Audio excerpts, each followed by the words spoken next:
Alright, YouTube. So I got my phone plugged in the charger, that's why I moved over here on the edge of my bed, but I wanted to talk a little bit about the Las Vegas shooting. I realized I haven't talked about this yet. My belief is that it was a deep state operation to essentially kind of to push the narrative or to further sell the narrative of gun control in various forms. So they, essentially the media and even Fox News does this. This is why you gotta be vigilant. Fox News will lie.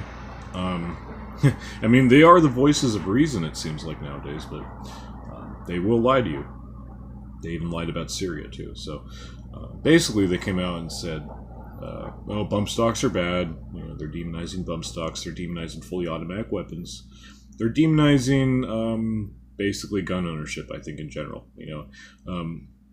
Hillary Clinton came out with a tweet, actually, like a few hours after the shooting, after, way before any casualties were, like, fully confirmed. She came out and said, like, oh, if suppressors weren't legal in some parts of the country, this would have never happened. There was so much wrong with that tweet, just basically, like, the timing of it, obviously. And the content of the tweet was pretty idiotic in its own, because, first of all, there was 2 shooters up there. I think, actually, my guess, 5 shooters altogether, and I'll explain. There were 2 shooters probably in the hotel. That's why you saw the 2 windows busted out, and you heard 2 guns going off.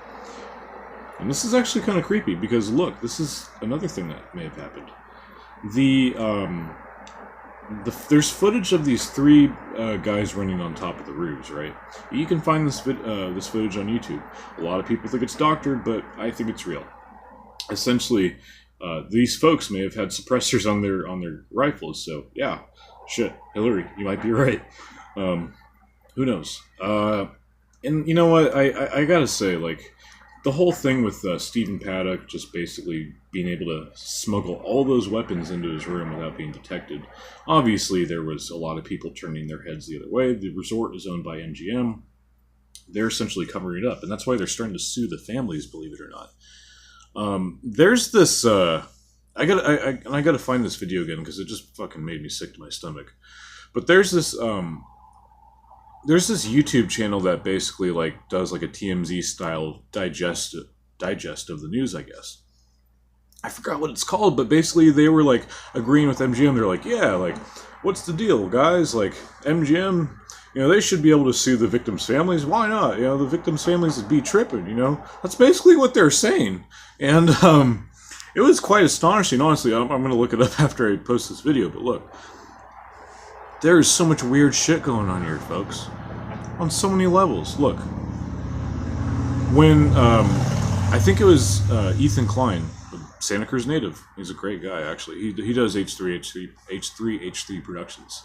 I don't know him, but I just assume he's a great guy. Anyways, so he comes out, and he's talking about basically the contrast between Casey Neistat's YouTube channel and Jimmy Kimmel's YouTube channel, and how there's like a total double standard. And he was watching the news on his TV. Basically, they were running a bunch of ads during the footage of the shootings. Casey Neistat, I guess, he gets demonetized for talking about Las Vegas, while Jimmy Kimmel has like truck ads and there's like a movie trailer ad and shit. So it was all. I mean, it's fucking weird, man. There's something going on. Obviously, MGM is completely complicit. They knew about it, and it's very sick because I'm sure MGM is probably one of these companies that advocates for gun confiscation. Basically repeal the Second Amendment. Why not? MGM is a huge media company, and they have a resort apparently. So, yeah, Mandalay Bay Resorts, and so they're suing the victims' families. They're countersuing because the victims' families are trying to get answers. Tucker Carlson has done a fantastic job about talking about this. One of the only journalists talking about this, like Rachel Maddow, she ain't talking about it. Why the fuck do people watch her? She doesn't speak the truth. It's bullshit.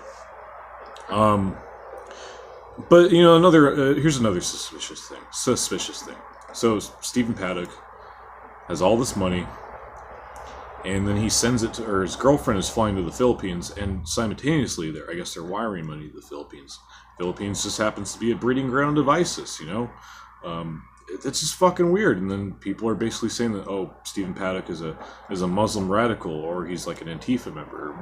There's just so many conspiracy theories going around that it's really it's kind of scary, honestly. It's one of these things I talk about and I feel pretty scared, honestly. So that was a pretty good take. I'm gonna end on that. I'm gonna look. I'm not even gonna look up that video. But if you guys find the time to maybe build up the stomach to watch such a thing, just know that MGM probably sponsored that video.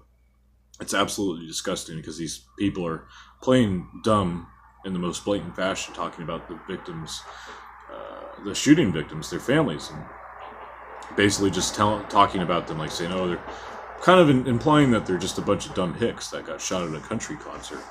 And that's another thing too. Like, a lot of these people are Trump supporters, and it was just an attack. It was just an overall attack on America. That's what it was. And we got to do our part, guys. We got to spread the word, honestly. All right, guys. Peace out.